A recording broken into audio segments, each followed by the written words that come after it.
To be live. Everything seems to be on. Yeah. Today we're gonna do something a little different because I normally just watch videos, but I had a pretty fun idea. I can do more stuff like this in the future if you guys want it, because I think this is gonna be something that is less like reliant on a video or a reaction or other stuff like that, and more just kind of discussing. So yeah, um, we have the top quotes according to ChatGPT, and the reason I have this is because when I was compiling my book, I used ChatGPT, so everything that I put in there is in there. So a lot of these things are just, like it has it referenced, so I can just ask it. Like I literally asked it, I was like, "What are some of my best quotes?" And I was like, "Well, these are good. Let me do a stream about it. I could also do a video about it as well, but a stream would be more fun because it would be interactive. That's like, I mean, that's really the best part about streaming is like, I can turn on the camera and film a video and I can feel good about it. But it's a whole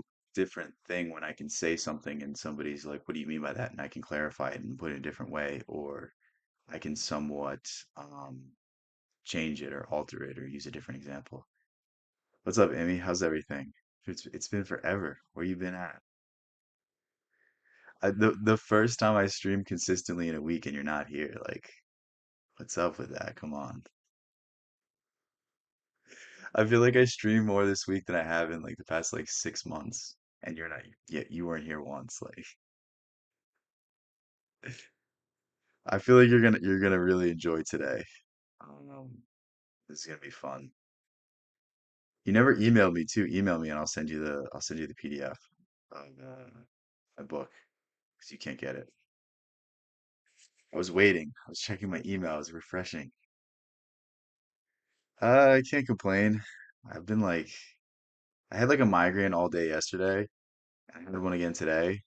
Like I don't even know if I took a nap or not. Like, when you take like when you just lay down and just kind of sit there and like it's borderline you fell asleep, but you don't know. That's what I just had. So I have some energy right now, but aside from that, I might crash out or not crash out. I'm not gonna get angry, but I might burn out at some point. I might have to end the stream earlier than I would want.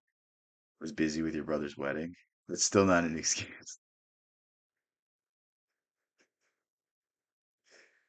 I can't believe you.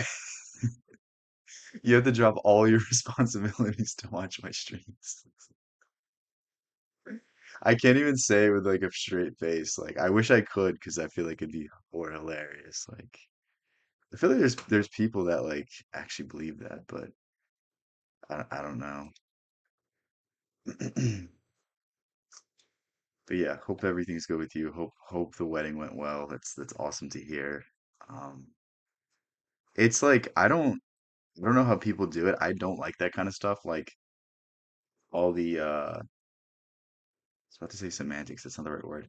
All like the preparations, like getting the flowers, getting the invitation. Like I hate all that kind of clerical stuff. Like if I could, I would hire an assistant to do all that stuff for me, and then I could put my energy and effort to more productive things. Like it's honestly like crippling how much I despise that kind of work because it's just busy work. It doesn't take any skill. It doesn't take any sort of um it doesn't really, it just requires time.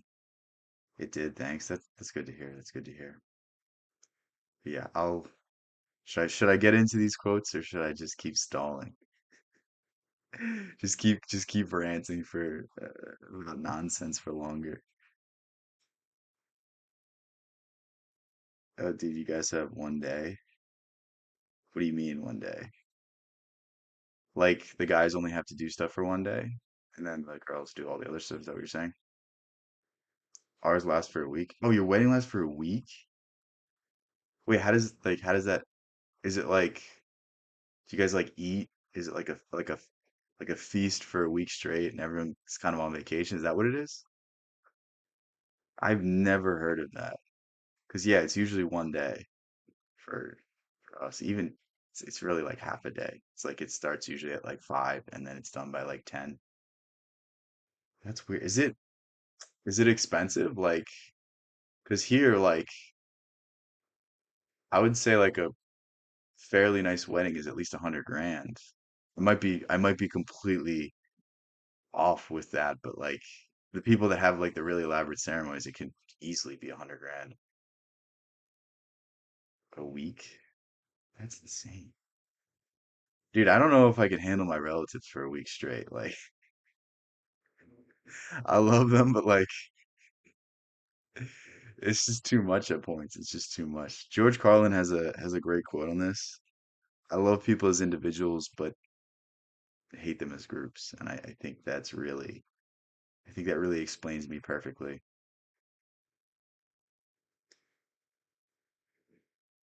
Every day a specific day, and a day spa day. What? That's weird though. Like, so if you have more than one wedding in a year, you have to take off. Like, how does it even, is it small? Like, I'm guessing it has to be a small sort of thing. Because otherwise it would just be like every other week you'd have to take off.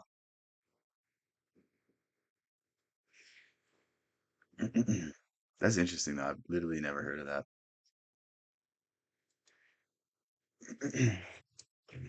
It's expensive. It's crazy how all these industries are just like how they just there's like the death industry is one of the most sickening things ever.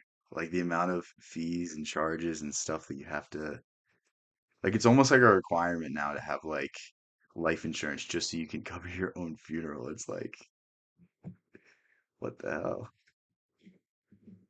Just put me in a pine box. That's all I'm saying.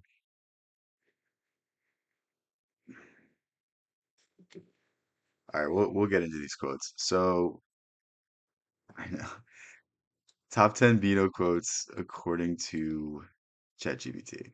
I actually asked it a few things that we're gonna go over, so it'll be fun.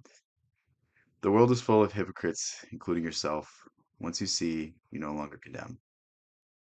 And I think that's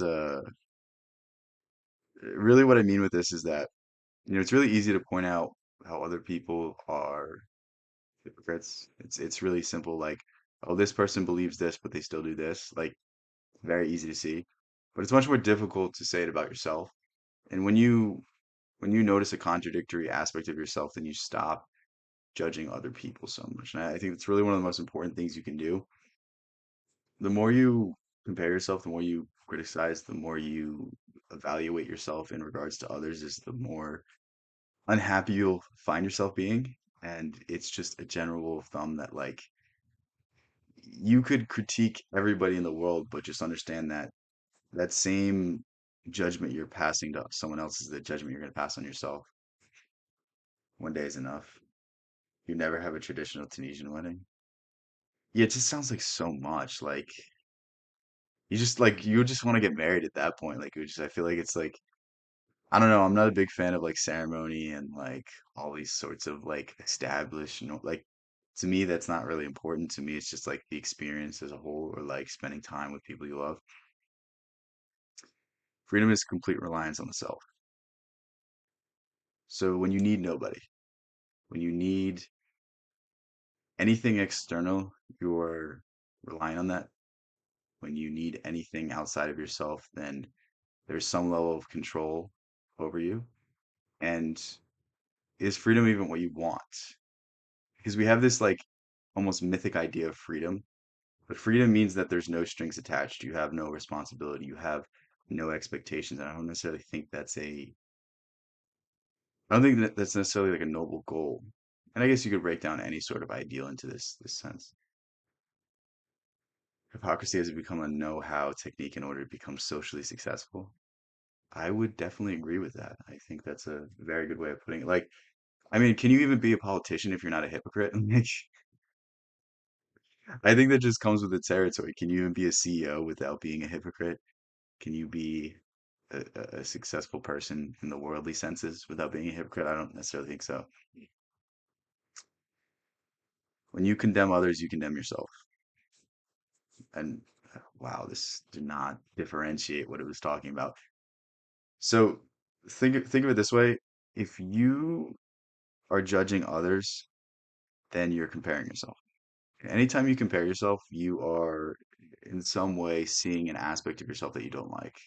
Like, this is the idea of projection, according to Freud, in that, you know, if you were so content with yourself, would you have to bring others down?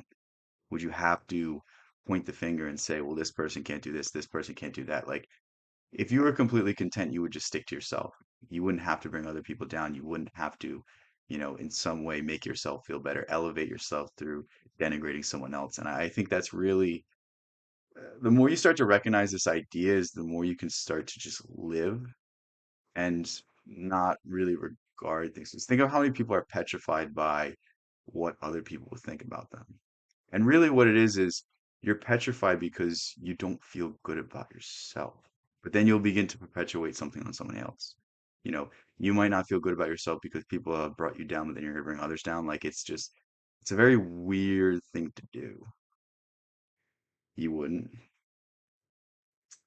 I wouldn't what? To participate in this world is to play. And I think this was, I don't know the context behind this, but I think this has to do with the idea that, like, you can all day complain about the system, but you'll continue to be part of it. Like, think about the people that will talk all day long about how bad politicians are and then continue to vote. Like, you're part of the problem. The greatest resistance you can have is to not play the game. You know what I mean? You don't like the way things are, then just remove yourself from the situation. It's the same thing as, like, let's say you have an ex or somebody that wronged you in the past and you're still thinking about them. If you're still thinking about them, then they still have control over you. They still have the place in your head that is just being controlled by hate and anger and anguish and all sorts of these emotions. And it's like you can never move on. You can never progress. You can never get to a better position because you're occupying the space in your mind with somebody that isn't worth your time. And it's that sort of idea. It's that the more you participate in these systems, the more power they have. And if you don't want these systems to have power, just remove yourself from it. I don't think there's any such thing as a worldly solution. I think there's a spiritual solution. What's the word, boss man? Nothing much. How's everything down, NYS?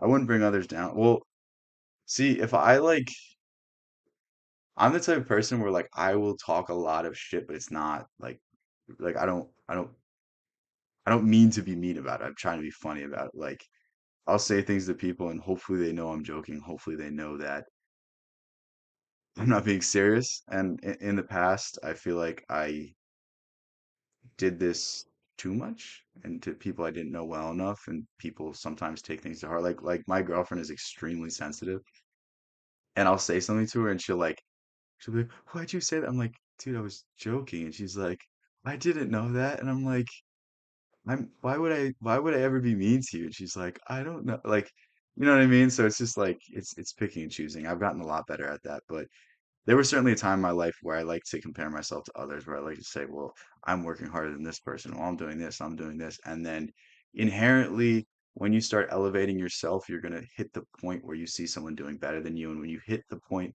of someone doing better than you, you're going to feel inferior. But if you don't compare yourself, then you don't feel inferior. It's only when we start comparing ourselves by worldly metrics that we feel that our soul is worth less. But if we just exist, if we just live, then you are content. You know, discontent comes from your ability to look around and see the things that you don't have. If you don't operate in that framework, it doesn't become apparent.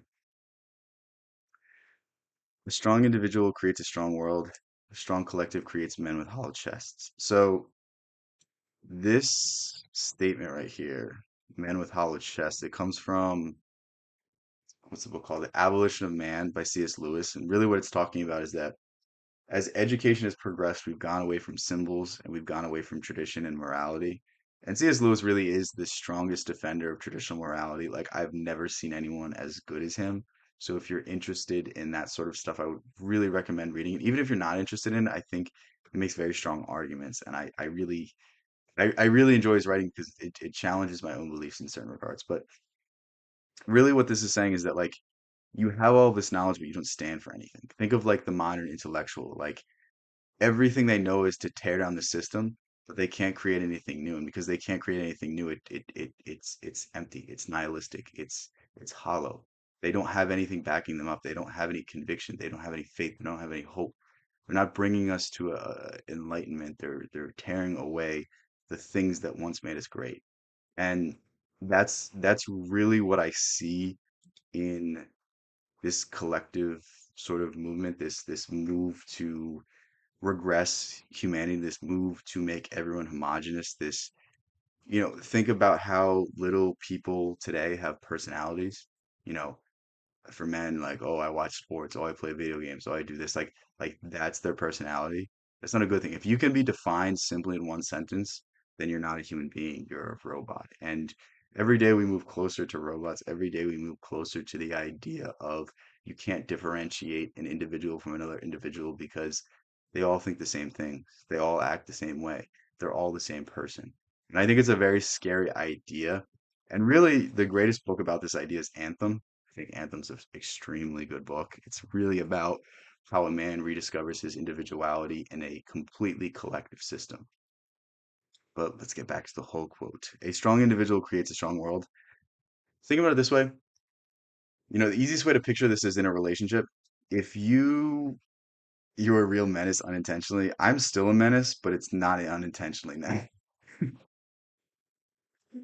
If you can be all you can be, then you can take on the burdens of other people and you can help them out and you can push them through and you can elevate through your example. And, imagine we had a lot of really healthy people in this world. Imagine we had really mentally stable people that could take on the burdens of others, that could be inspirations to other people. Like, what would that do for the world? I think that's really the only way to move forward and the only way to progress as a species. It's really like derivative of Gandhi's quote, "Be the change you want to see in the world." And to me, I think that's really the only ideal we can aspire to be. Anything you do not agree with should not be listened to, not in a revolutionary sense, but in a righteous sense. Okay, what am I saying here? It's so funny. I don't remember saying any of this stuff. Like, I don't remember when I write, it's purely intuition. It's purely like it just comes out. So like, I don't remember anything that I'm saying. Anything you do not agree with should not be listened to, not in a revolutionary sense, but in a righteous sense.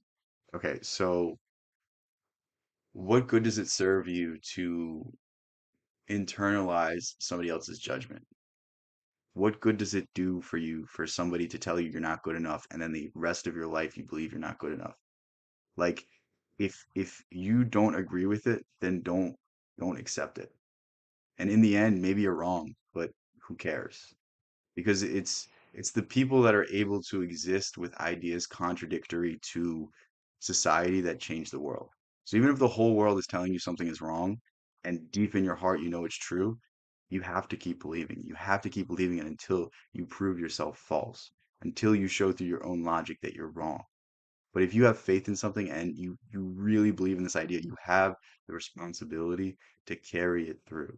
And I need you to understand, like, people thought Einstein was an idiot until he was no longer an idiot, and now he's seen as one of the greatest geniuses in the world. People thought Tesla was out there. People thought he was a weirdo. They thought he was a genius, but they didn't understand how much he was going to change the world. Like, it's always this person's crazy until they do something and it redefines the game. And sometimes it takes generations for you to even be understood. Think of the likes of Nietzsche. Think of the likes of Kafka. Think of William Blake. William Blake, his entire life was called a madman. He probably was a madman in all honesty, but he sure does write really good poetry. So like, I think in certain regards we have to appreciate his craziness. War and suffering exist because people of this world participate in the systems of the world.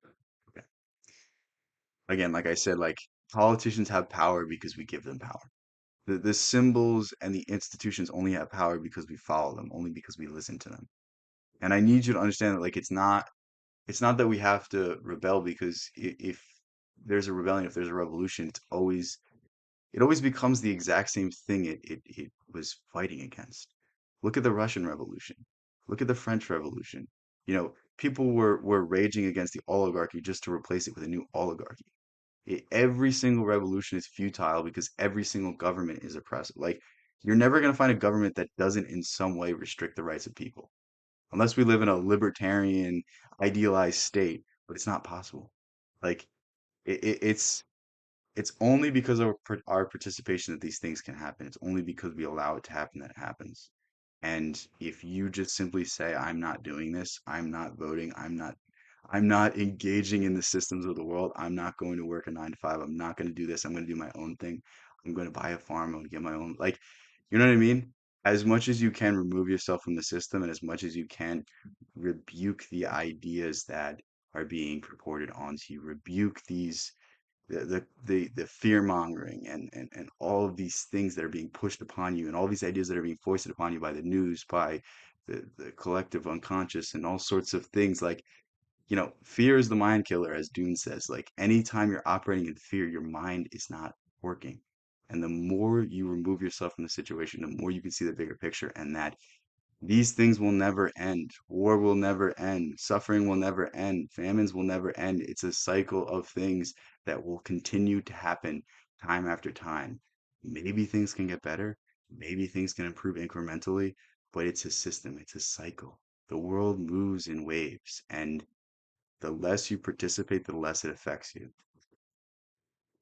What is the point of life but to smile? Honestly, I don't think I can summarize the purpose of life anymore. Because think of it this way, like the easiest way to understand this idea is to read Walden and understand why Thoreau went out into the woods. And really what Thoreau wanted was he wanted a simple life.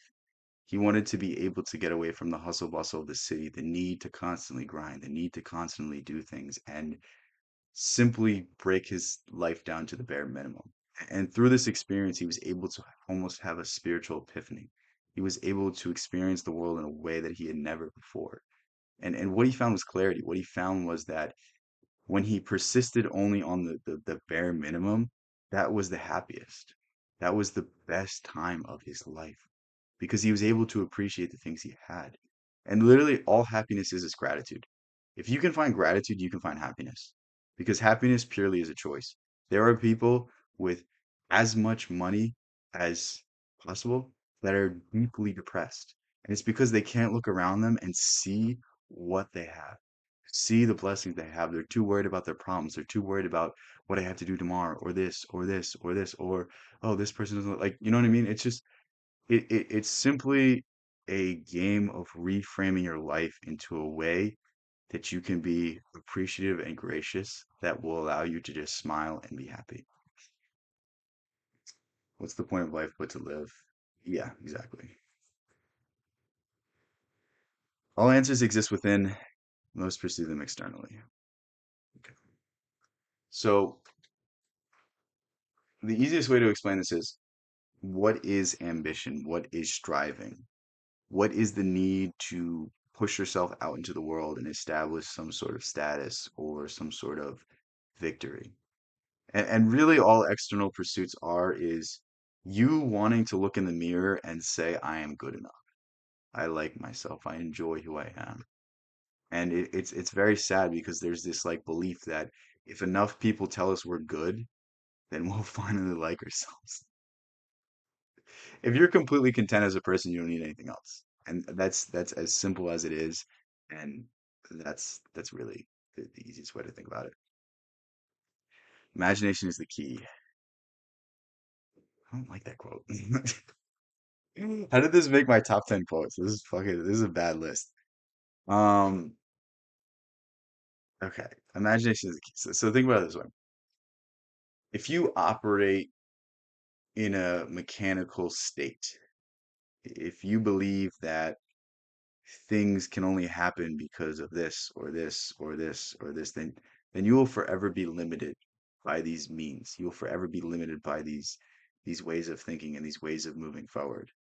But if you have imagination, if you have creativity, then you can redefine things. Your mind can create a new solution. Your mind can create a new path. Before Einstein or Tesla or Edison, like These people created entire industries. These people created entire fields. These people redefined the way we saw the world within a generation. And it's like, that's what exists to us, but too many people operate in this frame of reality that this is the only path forward. I must do what everyone else did and expect a different result. I mean, you can do that. Maybe if you work hard enough, maybe if you put enough hours, maybe your work will be rewarded, but it's very, very unlikely in this world where we believe meritocracy reigns true. It doesn't. There's the political game. There's the nepotism game. We have to deal with all these external factors, and the only path forward, the only guarantee to success is through the imagination. It's through crafting your imagination. It's through working on your imagination. It's through finding the creative solution that other people cannot. And that's how you make yourself irreplaceable. That's how you don't get fired because of AI. AI cannot replicate consciousness because AI is programmed through the mechanical state of things. It cannot create, it cannot make anything new, it cannot do anything that can redefine anything. It's simply just a mirror of the analytical mind. It's not a mirror of the creative mind because the creative mind comes from something much deeper. Whether you believe it's God, whether you believe it's an essence, whether you believe it's a force, it's something that cannot be replicated. I am going to be right back. Give me a minute.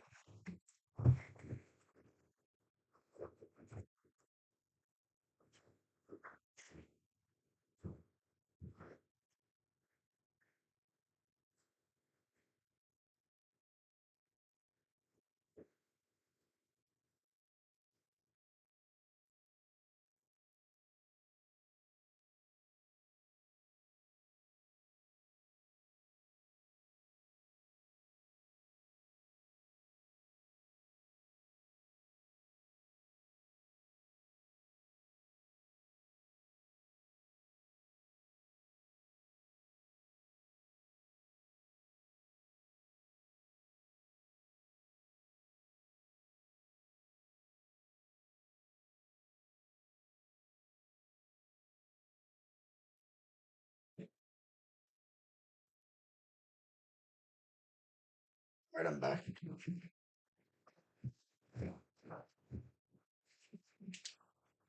We'll go through the honorable mentions too.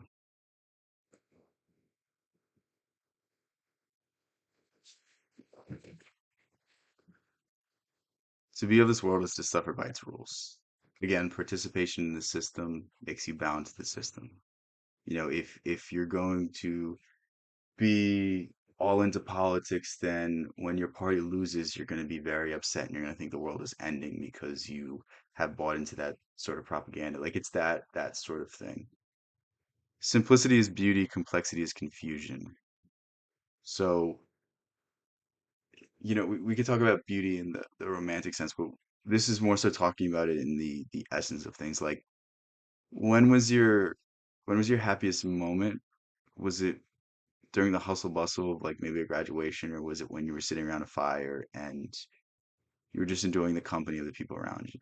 And it's the same thing. Like when your mind is full, when your mind is racing, it's very difficult to see the bigger picture. It's very difficult to see any sort of thing aside from the fear or the trepidation or any of the things that are racing through your head. Anything external is temporary, but the inner life is endless. All right, this I feel like this is self-explanatory. It's talking about the depth of the soul and the depth of consciousness and how it extends further than anything you can touch or feel or hold. Um, I would argue that most things are impermanent. There's only the only thing that can remain is the essence of things, the cycle of things, the eternal process. And we can summarize this very simply as Heraclitus's quote, "You can never step in the same river twice." I think that's the best way to put it. Complete world would be a boring one. Okay, so this is one of the ideas that I've been playing around with most, and I think Khalil Gibran maybe has the best quote describing this. Every sorrow deepens your joy. Every time you experience pain, it puts into perspective how good things once were. or the next time you experience happiness, it means that much more because you've been having such a rough time. And, it's this ebb and flow that gives any purpose to life. Without the give and take, without the yin and yang, without the bad and the good, it doesn't really have any meaning. You only understand the concept of light because you understand the concept of dark. You only understand evil because you understand good. Like there's this dual-sided nature of things that is required to give any purpose, any meaning. It would be boring. You'd have nothing to look for, nothing to achieve. Yeah. And think if every single day of your life was perfect, where's the fun in that?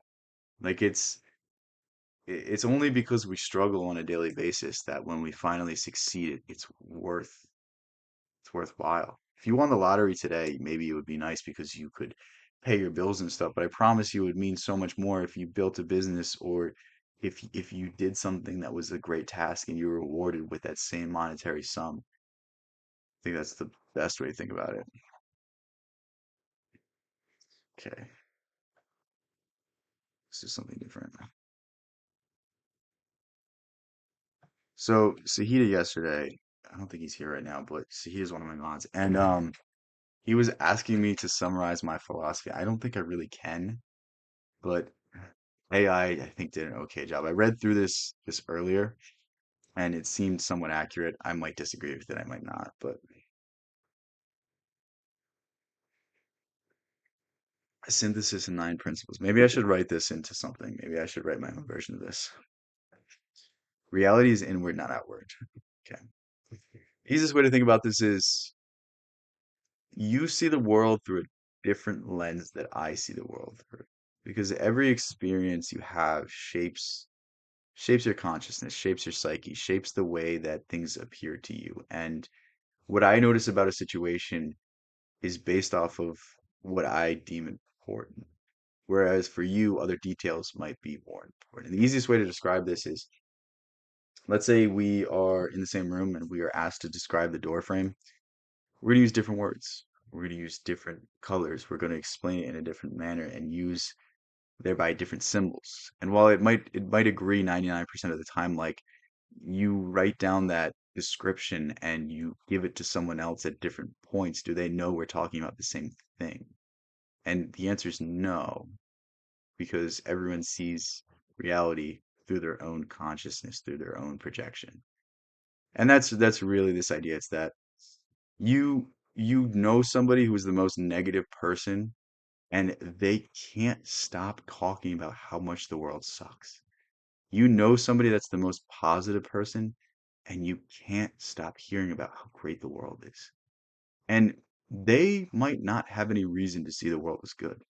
They might have some of the worst luck possible through your eyes, but it's through their perspective that matters. It's through the way they see the world that changes things. Okay, let's see what it says. You're consistently assert the inner world creates shapes and interprets the outer world. Suffering and happiness originate internally, not from circumstance. Yeah, there's people who drink because their parents were alcoholics, and there's people who don't drink because their parents are alcoholics. This aligns with Emerson, Neville, Taoism, and mysticism, but your version is sharper, almost brutal. I think this is just being nice to me. There's no external salvation. Yes, I would.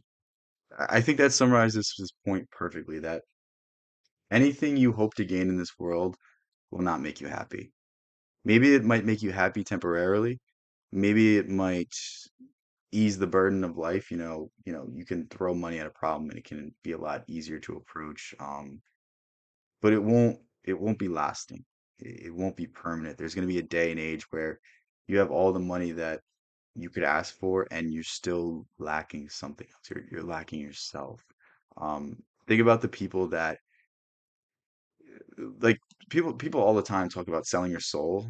All it means to sell your soul is to sacrifice your morality for the sake of money. There's this Emerson quote. I think I put it on my channel the other day, but money often costs too much. And what that means is that there's a there's a cost to everything in life. You give your time, you give your energy, you give your attention, you give you give a part of yourself. Think if you're working a 9 to 5 and you can't pursue your other passions, you can't.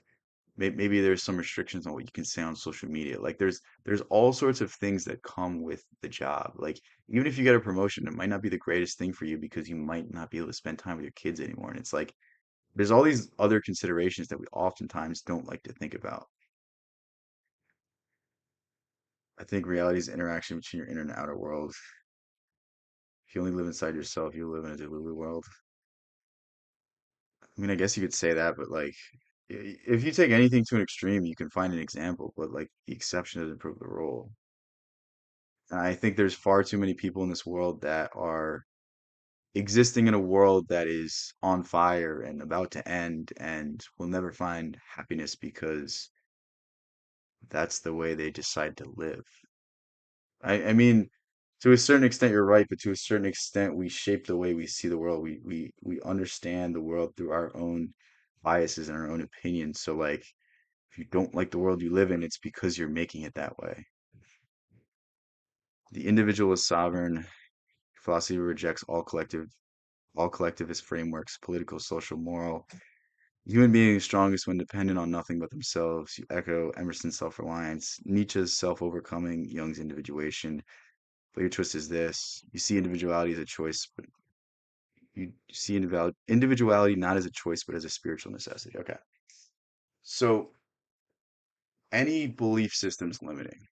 And I'm sorry if this offends you, but any organization, any group is a collection of ideas, a collection of phrases and interpretations and such. And to be part of something is to deny yourself, is to deny all aspects of yourself. Like, have you ever had a friend that you agree 1,000% on everything?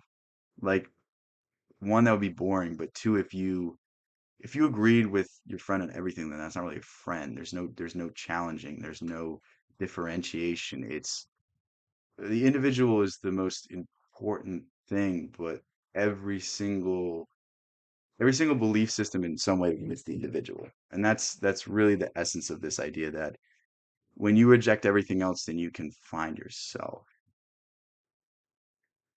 Do you truly think that any human being can be dependent on nothing and no one? No.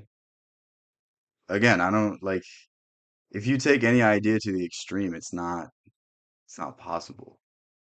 I think in every moment you can make the decision that's closest in alignment to yourself. And I think if you do that, then the people that really want to be in your life will be in your life. And the people that don't want to, the people that enjoy your company because you're this or because you're that or because you believe a certain thing, they will get out of the way.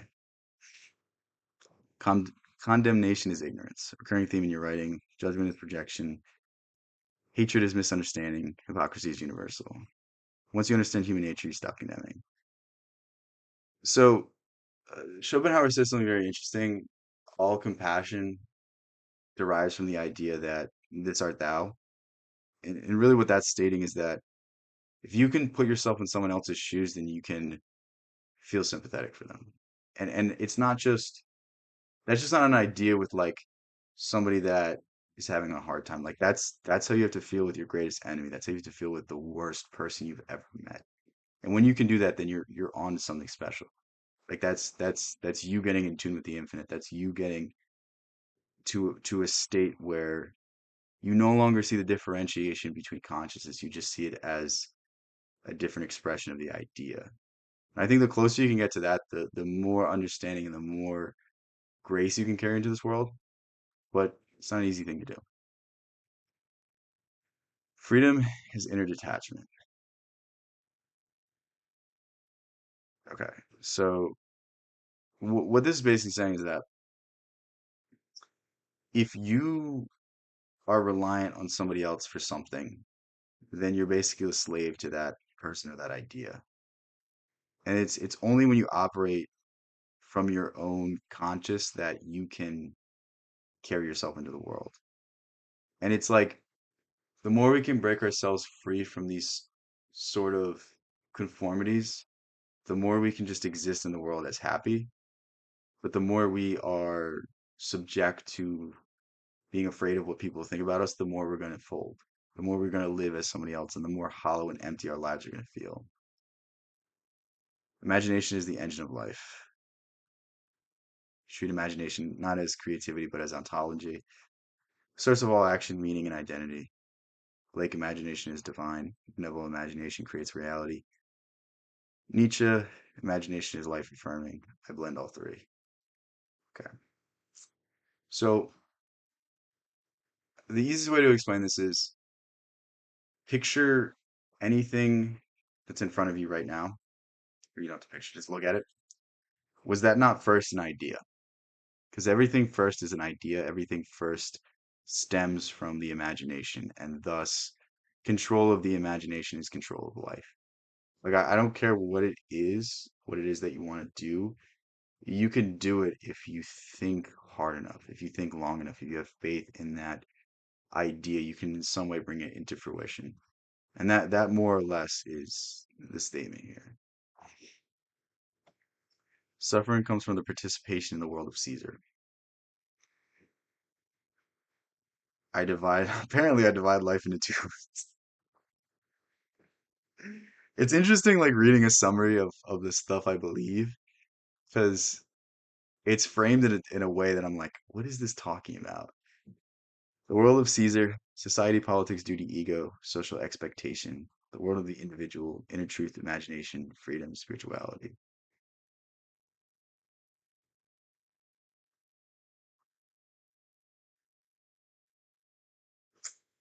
I think you're taking it too literally.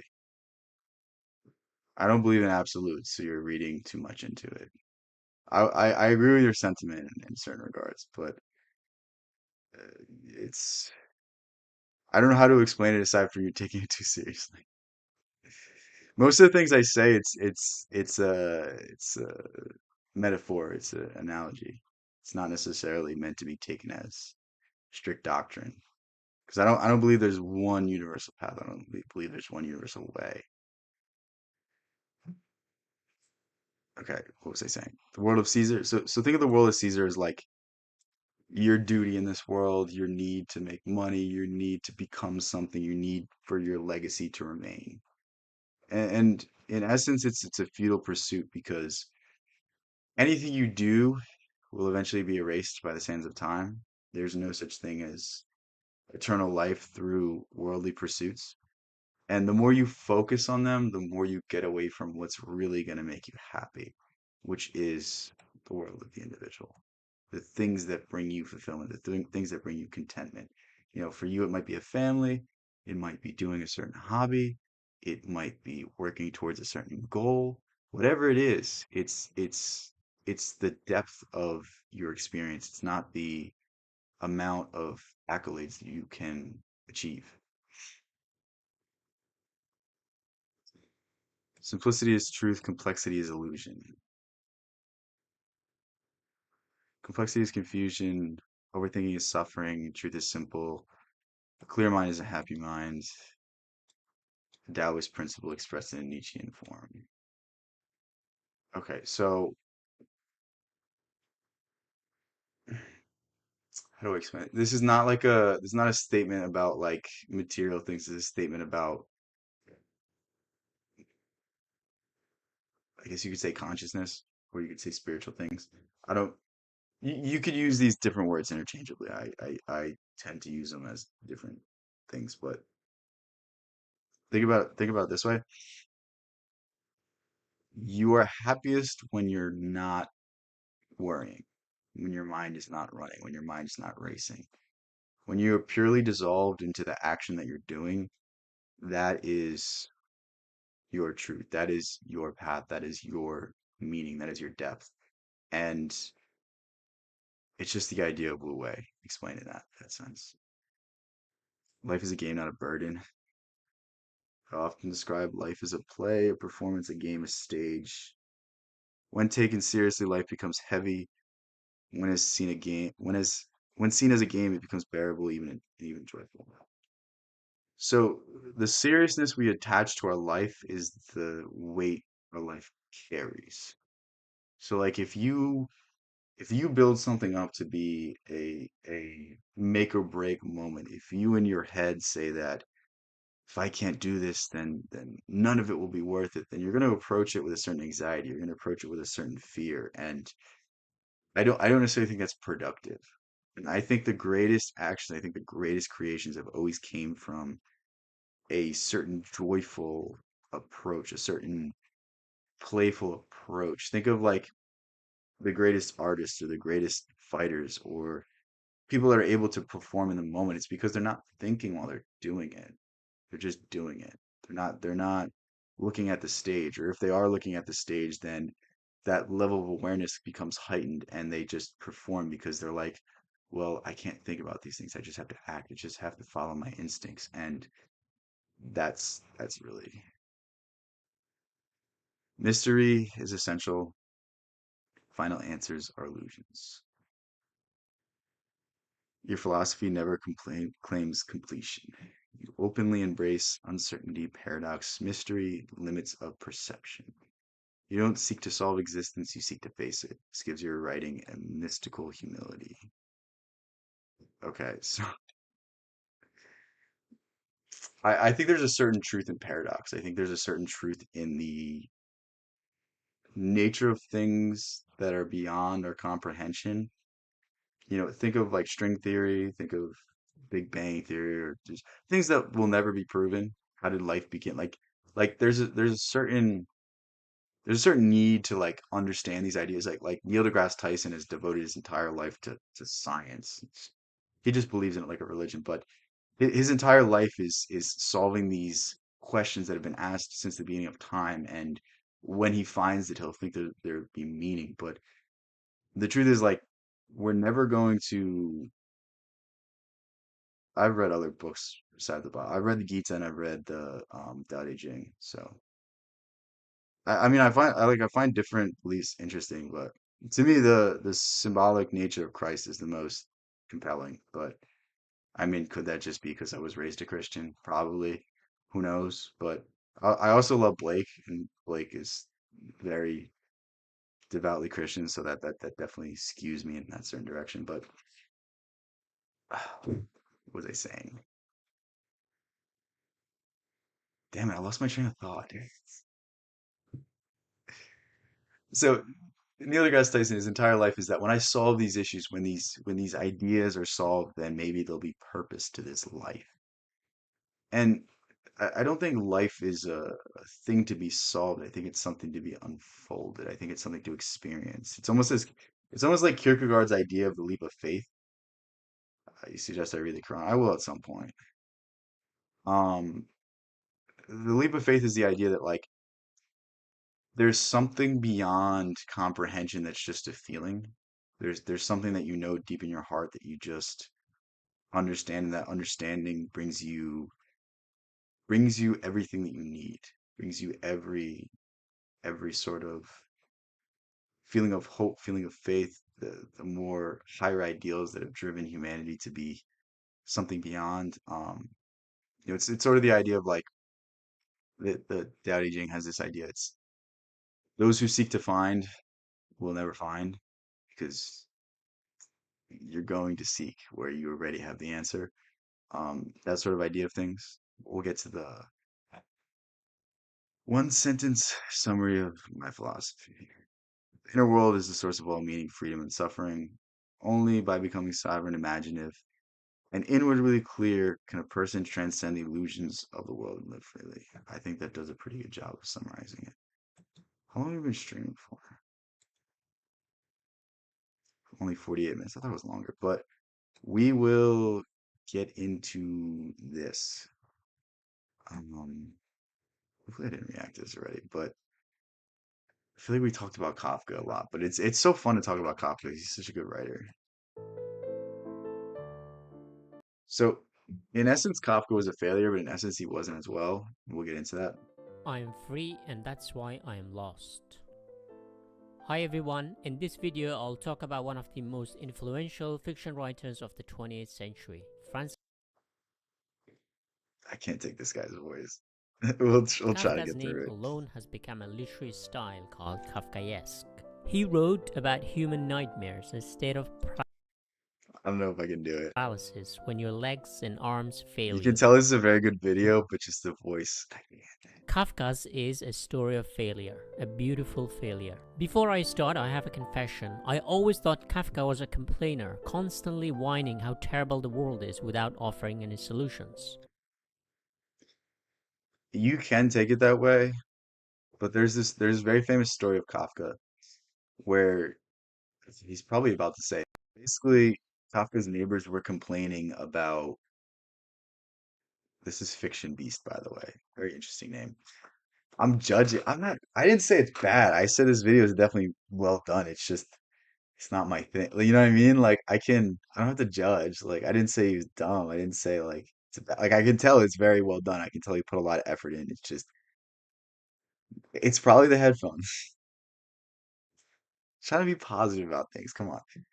There's this very famous story about Kafka where his neighbors were complaining that somebody was maniacally laughing late into the night, and it was Franz Kafka laughing at the things he was writing. Um, and when you take that story and you apply it to his stories, it kind of shows that it's not necessarily as bleak as you would think. It's closer to George Carlin than it is to I don't know any nihilist writers, but A prophet of I'm doom, trying to but think. then I read all his novels and short stories. How wrong I was about Kafka. In this video, I'll do three things. First, I'll look at Kafka's life, then summarize and discuss 6 of his most famous stories, and finally 10 lessons we can learn from him. I have looked 10 at all lessons. How can you take 10? I feel like there's only like two. all his novels and short stories and his life and come up with 10 simple lessons we can learn from Kafka. Whether you're a writer, artist, or reader, Kafka has a lot to offer. His story is a story of failure, a beautiful failure. So sit back.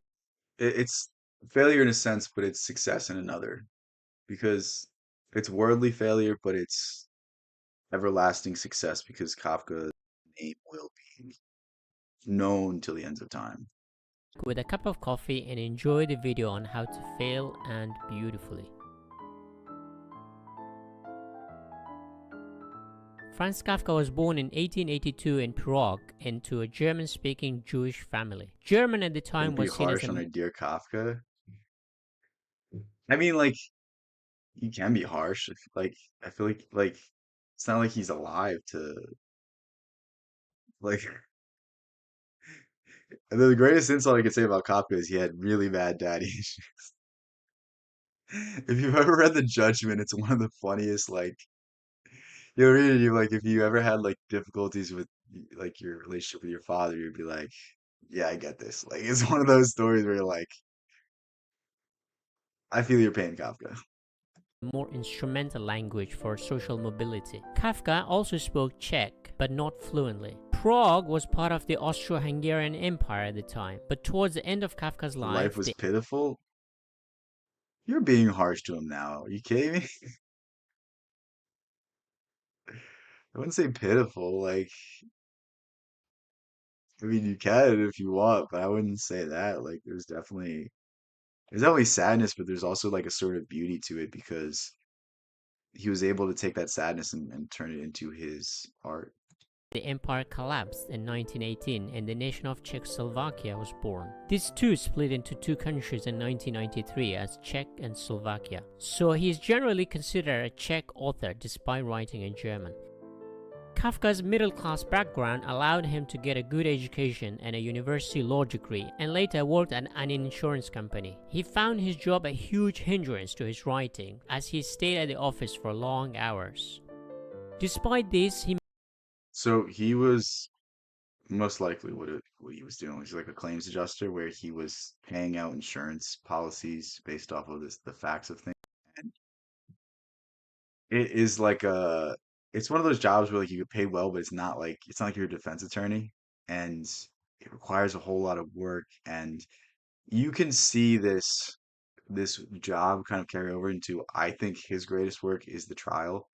And the trial is basically about the bureaucracy of the court system and justice, and can we ever have justice in a world that everybody has an ego and everybody has a attachment to that ego, and needs to in some way influence decisions, needs to in some way influence justice. Um, but you can see that he's very that's where his distaste for bureaucracy comes from. He managed to write in his free time, mainly in the evenings or at night. In fact, it was his writing, a moment of freedom, that allowed him to cope with his stressful job and life. He kept a diary throughout this period. He I have not I've read some of his diary because I've seen it in different places. I've seen it there's place like Twitter really posts a lot of really cool posts. I don't remember the name of the page. Um there's actually been YouTube shorts that have came up for me recently with Kafka quotes and like there's a certain like they always compare Dostoevsky quotes and Kafka quotes and it's always so funny because Dostoevsky's is always like somewhat inspirational and Kafka's just like the most depressing ever. It's so funny. It's like he said something to like his I think he was either his fiance or one of the girls he was interested in. He's like, You're the you're like I love you, so you're the knife that I turn inside myself. It's like ooh, it's a very dark way to put it. You started the trial but did not fit it. I'm gonna have to time you out for an entire day for that take. I think the trial is so like it's okay, maybe I remember with rose-colored glasses because it's just to me bureaucracy is the worst thing ever invented. So like just the most hilarious and depressing novel about the failings of bureaucracy is just it's something that really resonates with me. Um, but I enjoyed pretty much all of the trial because I thought it was it's very well done in the sense that like it's very resemblant of any system. It's not just the justice system, it's every system. It's the government, it's corporations, it's your church or your groups, even your friend groups have some sort of like politics where this guy doesn't like this guy because this guy does this. Like it's like so weird. Like I've been in friend groups where like I didn't laugh at like the main guy's jokes and then he never liked me after that. I'm like, what's pro like you know what I mean? Like I would tell jokes and people would laugh more, and I could see he got mad because I was funnier than him. And I'm like, are you really this like dumb? Like, are you really this petty? Does it really give you that much satisfaction that people think you're like, you know what I mean? Tell a funny joke. If you want to be funny, tell a funny joke. Like it's so dumb.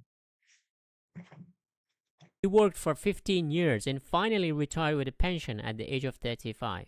But unfortunately, his health deteriorated soon after and he died 2 years later in 1924 after contracting tuberculosis.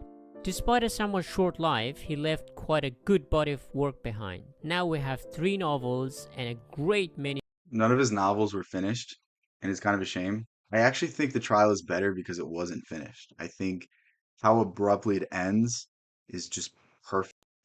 And like it's almost for the better that it wasn't finished. And America is kind of sad because it's America with like a K at the end is his other novel. I like that one, but it's sad because it was ending and it's like the fragments that he had that was like out of place was gonna be really funny, and I was disappointed because that book basically America is a book where things go wrong, but in the most unexpected and hilarious way every time. Like this guy catches a break, and then that instant something goes horribly wrong. It's just I love it so much. And then The Castle, which is his other one, is also unfinished, and I don't like The Castle. I think it's a worse version of The Trial in the sense of the bureaucracy, and it's a worse version of America in the sense of its humor. It just to me it's not as good as The Trial. short See stories. a He Pitiful Life. Why are you coming after my guy Kafka here? published very few of his writing during his lifetime. He left his writing with his friend Max Brod and told him to burn them, but Brod went against Kafka and published them after his death. Even his attempt to burn his stories failed. I think he did burn some of it though. I'm assuming that there's stuff that we never got from him, which is quite sad. Um, Really Kafka's. Is he gonna get into this? I doubt he's gonna get into the next 4 minutes, but really Kafka's life is defined by his inability to accept that he could never live up to his father's expectations. His entire life, it was basically seeking for the approval of his father, and this is what led to his deep insecurity about his writing. What led to his inability to publish anything, his inability to put himself out there because his entire childhood he was told, "You're not good enough." Because really, why Kafka's father was not proud of him in the traditional sense is that he did one good job, chose the right friend. Yeah, he did. But Kafka's father was like a old money, or not an old money, he's a new money person. Basically worked his way up from like a laborer to somebody that was in the upper echelon of society.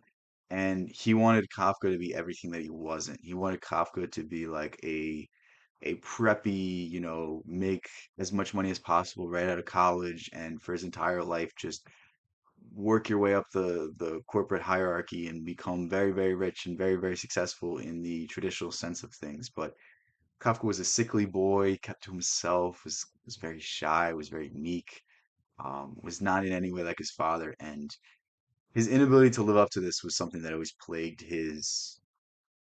for good or bad, his writing, and for good or bad, his ability to put himself out there. Kafka was twice engaged to a woman. On both occasions, it was called off due to his health. His limitless sex drive forced him to visit prostitutes. He did supposedly father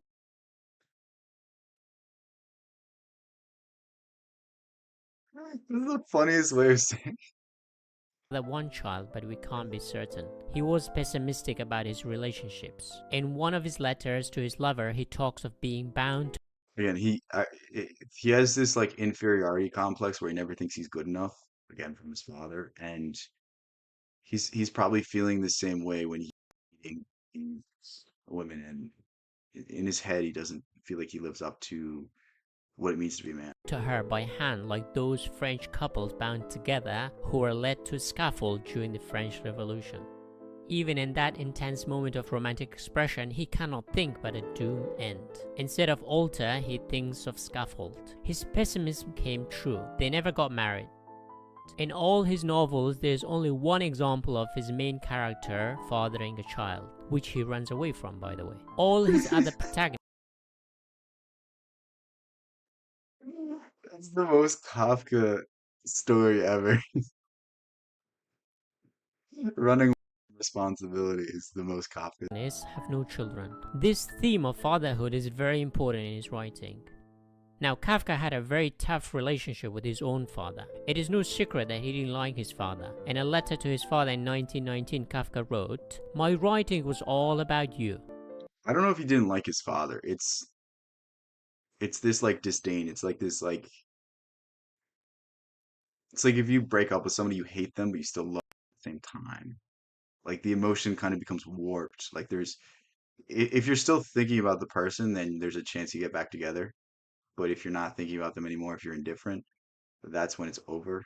And Kafka had like this sickening attachment to this idea of his father and the disappointment, and it really took a toll on him. In all his writing, the main characters fight an illogical, oppressive authority figure. So we can assume that Kafka's writing was his way of expressing his distaste for the way his father had treated him. You could Kafka say that. remained a timid You could say that, but that's also like,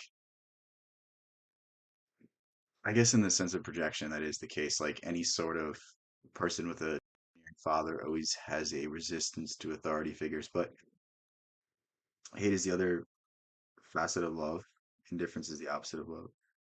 Well, no, hate is the opposite of love. Indifference is the removal of yourself from that scale. person and incredibly critical of his own writing. He also had three sisters who outlived him, but they all sadly ended up in Nazi concentration camps in 1940s and died there. Kafka wasn't religious in his outlook, but later in life he did try to reconnect with his Jewish heritage. The term Kafkaesque in English is used to describe a style of writing that is dark, gloomy, stifling, and often about a powerless individual oppressed by a powerful authority figure. I don't know if it's the best way to describe it because there's like a funniness to it. There's like an irony to it. There's a almost I can't help but laugh at the scenario. Almost a nightmarish feeling of paralysis that is common in all his stories. Kafka made sure to name all his characters, or most of them, with the letter K in their names. When you read him, keep your eyes open for names beginning with K or just K. In other words, Kafka, if you write fiction literally with your own name or the first letter of your name, one day you will have a style of writing named after you, like Kafkaesque.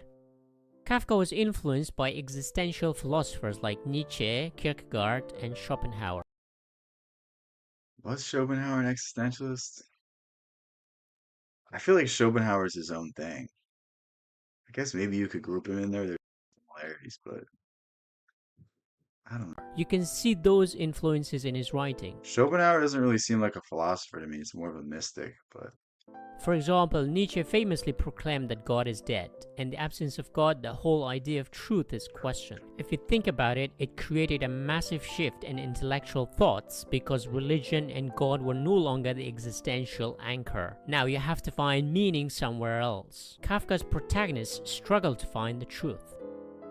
Kierkegaard and Schopenhauer talked about how suffering is an inherent part of human condition. All Kafka's main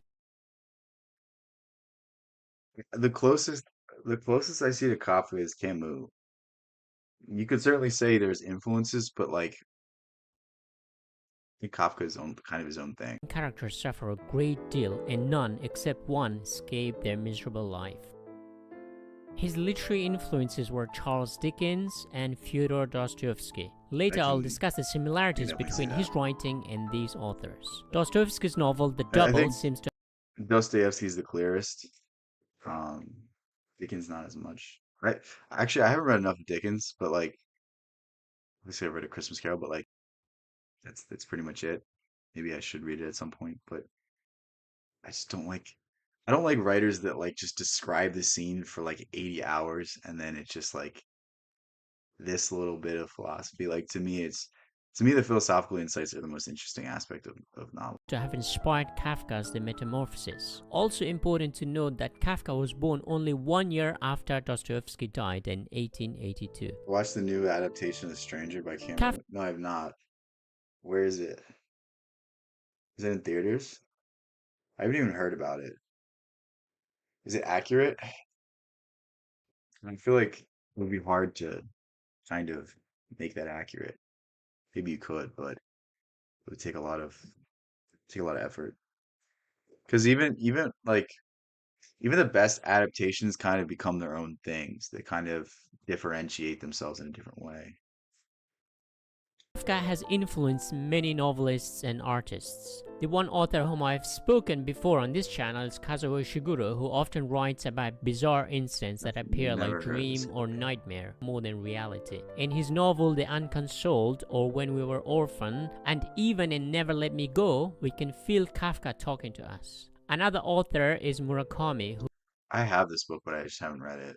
who even titled one of his novels Kafka on the Shore after him, in which the main protagonist escapes his oppressive father. Kafka's influence on literature is so immense that it will take Not mentioning Camus is like the biggest sin here. hours to list them all here. Kafka wrote 3 novels and many short stories. Here I'll summarize and discuss his 3 novels and 3 short stories. America, or The Man Who Disappeared, is an incomplete novel published posthumously in 19. This is his most funny work.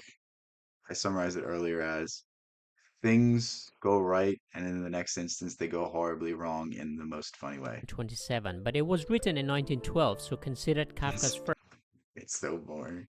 I feel like there's a lot of good books that are boring, though.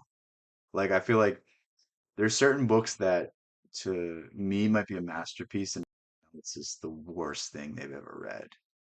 And that's really the best part about reading is that there's such variation. Like, there's not anyone in the world that can say The Godfather is a bad movie, but there's a whole lot of people that can say they fucking hate Ulysses. And I think there's a certain like there's a certain joy in that. There's a certain like, it's great that there's such variance. Whereas I think there's probably 10 movies that you could rank that are the best movies of all time, and maybe someone would be like, well, I think this should be further down the list, but I like this movie. You know what I mean? It's that kind of thing. first novel. It is the story of Carl, a 16-year-old naive but good-hearted European who is forced to flee to America after getting an older servant pregnant. In America, he makes a few friends, some good, but most of them exploit him or gets him into trouble with those in position of power. At first, His his friends in this are so they're like drunks. It's so funny. They're like menaces. They're like your friends that like just when they drink just get uncontrollable and cause all kind of havoc. It reminded me of several people I know very well. You never watched it? The Godfather's good. It's one of those movies like I don't know if I'll ever rewatch it. Maybe at some point. I'm not like I don't like I like movies, but like I don't like what is it, 3.5 hours, 4 hours? Do I want to devote that much time? I would rather just watch like good movies that I've never seen before. I'd rather rewatch The Good, the Bad, the Ugly, like something I enjoy more. But like it's one of the best movies ever made. You can't say it's not. It's just not my favorite. First, he stays at his uncle's house where life couldn't be better. His future looks very promising, but then suddenly thrown out for visiting his friend without permission. Later, Carl manages to get a job, but dismissed for breaking the rules. At the I think he's gonna spoil this. I don't really necessarily want to spoil it, so we'll just get to the lessons. Because like I I think in certain ways knowing the story of a book could make it more compelling because you're not grasping for details. Like, when I read the book of Job, I knew it was gonna happen, so I could just enjoy the poetry. But, there's I don't want to take away the entire story of these works for you. Now, what can we learn from Kafka? If you read all his books, you get a distinct feeling that he's a prophet of doom and gloom. After all, none of his protagonists win anything, but the rest Again, it's like I think to certain people this might be far, like to a normal reader, this might be something that they don't want to participate in. Like I gave the trial to my aunt and she's like, I had to put this down. It was so horrible. And I'm like, what are you talking about? And like she's just like somebody that like wants to read about happy things. And I understand that there's a set of people that want that, but like there's a certain reality to life. Like there's a certain futility to life. And Kafka is able to capture that perfectly and able to capture more serious aspects of life in a way that obviously is universally understood. assured, on the surface, Kafka may appear quite pessimistic. He has a few great lessons in his sleeves that can help us even today. Whether you're a writer, artist, or even a reader, Kafka provides some amazing lessons for you. Lesson 1. Failure can be beautiful. In all Kafka's works, failure is the most dominant theme. The only exception is America, where the protagonist doesn't die by the end. If one has to characterize Kafka's works, it would be this. He was a beautiful artist of mourning and grief. His stories are cry. So beauty is failure is beautiful. He's not going to touch on it because I don't touches on it. But Kafka's final story that he wrote before he died, and it's called A Hunger Artist. And I'm about to spoil it, but I need to spoil it for the purpose of this interpretation. So Kafka's dying of tuberculosis, and on his deathbed, he's editing this story. And in the end, this this guy he's a hunger artist, and basically the entire play, not play, the entire story, he starves himself in front of a crowd, and that's his art.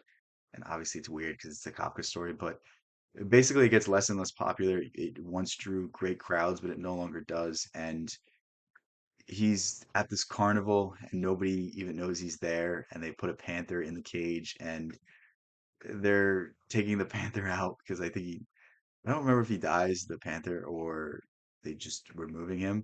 But the guy finds him in the thing and he asks him what day it is, and the hunger artist realizes that he broke his record, but nobody knows, and he somewhat dies this bittersweet man. He somewhat dies happy because he excelled at his art even though nobody saw it. And really, to me, what this symbolizes Kafka coming to grips with his lack of success in this world and understanding that he wrote for the sake of writing. He created for the sake of creation. He did it because he loved it. He didn't do it because of the end result. And there's a certain beauty in this sentiment that even in his dying moments, he came to some sort of realization that it was all worth it. Cries and sobs of human condition. He was a beautiful cry artist who sobbed at every failure, who told stories of failure. Perhaps he was the best artist of reality. Failure, despite being seen as negative, it's not always bad. In fact, our evolution is only possible when our genes make mistakes. Through mutation, we die, but we also survive. So every failure has either the seeds for future success, or if not, it This is the weirdest analogy. Like, there's so many. can be a moment I've of never beauty. heard that In the same analogy, way, tragedies can be beautifully told and enjoyed. In fact, if one has to characterize bro. Kafka's What is this AI?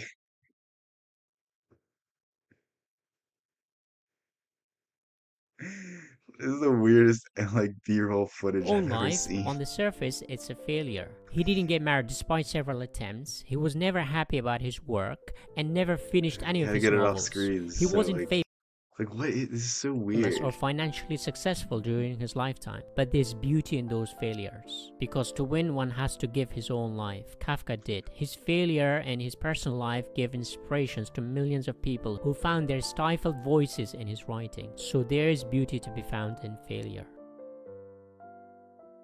Lesson 2. Life is a series of interruptions. All right, this is like the least interesting aspects of Kafka. So how long am I going? I really don't feel like finishing this. Yeah. With that said, I'm gonna end it here because it's just the first part of the video was good, but it's like Kafka's not really somebody you take lessons away from. Kafka is somebody that you kind of experience and read and appreciate the rawness of life, appreciate the experience. He's somebody that you kind of understand the bleakness, understand the futility, and find some solace in the fact of that existence. It's like as Camus said, you must imagine Sisyphus smiling. In spite of all the monotony, you must find happiness, and that's sort of what you should take away from Kafka. You should also take away that there's such thing as a tragic life, and there's such thing as tragic beauty in the sense that Kafka's whole life was devoted to the idea that he'd be a great writer, and 10, 15 years after his life, he is the greatest writer in all of Europe. And it's like he got what he deserved, but it was late. And there's a certain bittersweet ending in that, and I think it almost elevates his stature as a writer because it's very ironic that everything he was looking for he got when he died. But yeah, with that said, I'm gonna leave it here. Thank you guys so much for being here. It's a fun stream. It was a much different stream, and I enjoyed doing it. I will try to think of ideas similar to this for the future. I don't necessarily want to react to videos at all times. I think it's gonna be a nice change of pace to talk about different things. I don't know, maybe I have like a box where we do questions and answers and prepare stuff, or maybe I do presentations like have PowerPoints. That might be a fun idea to do where I go through certain ideas and filter it in a certain way because I'm somebody that goes all over the place. I go in tangents and it's very difficult for me to keep on one train of thought. So, yeah, with that said, I love you guys so much. Thank you guys for all the support. It was a great stream.